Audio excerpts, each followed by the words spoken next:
As a psychologist, who is the most disturbing individual you have ever met? While in college, I did an internship at the State Penra College. In addition to being a mental health technician at the state psych hospital, I was also a resident assistant for the college.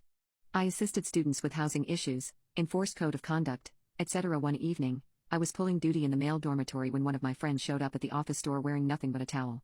We will call him Robert. Robert asked if I would come get a girl out of his room as she was refusing to leave. I advised Robert that I was not his personal bouncer and he would need to handle his romantic dalliances himself. He explained that was not the case. He did not know the person. In his room, he had left to go take a shower down the hall. Communal showers in the men's dorms, and instead of having to carry the room key with him, he left a roll of toilet paper wedged in the door to keep it from closing. They locked automatically whenever shut. Safety measures. When he returned, there was a girl laying on his bed with her books strewn about as if she was studying. Upon seeing him enter the room, she began screaming and throwing books and pens at him and demanding he get out of her room. I knew Robert, and he was not one prone to lie or exaggerate, so I went to check. Sure enough, there she was. I told her she needed to leave. She protested, stating that she was in her room. I advised that considering it was a male dormitory, I doubted her claim. I helped her pack up her stuff, walked her up to the second floor, which had the main entrance to the door, walked her outside, and sent her on her way. I advised Robert that I needed him to sign an incident report. He followed me back to the office, still wearing his towel, waited while I filled out the report, signed it, and left. He was not gone 10 minutes before returning, still in the towel. Apparently, when we walked the girl out, we forgot to close the door completely behind us, and she double-backed on us. Came through the back door and resumed her study position. This time, I meant I was going to be prepared.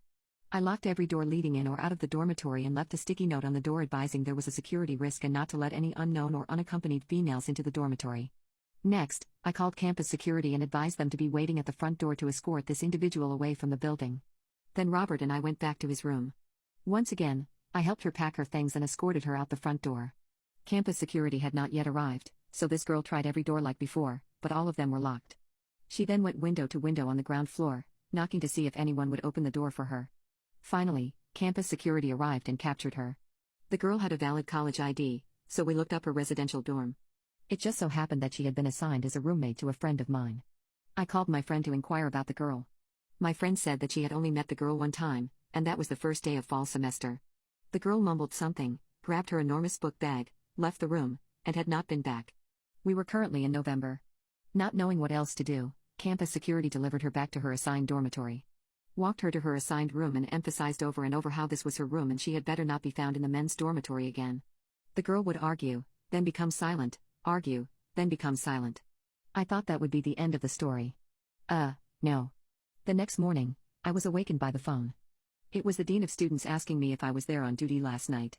I was advised that I was. He asked if I could come to the dormitory where this girl supposedly lived right now. It was 7:30 a.m. I was scared to death. What the hell had happened?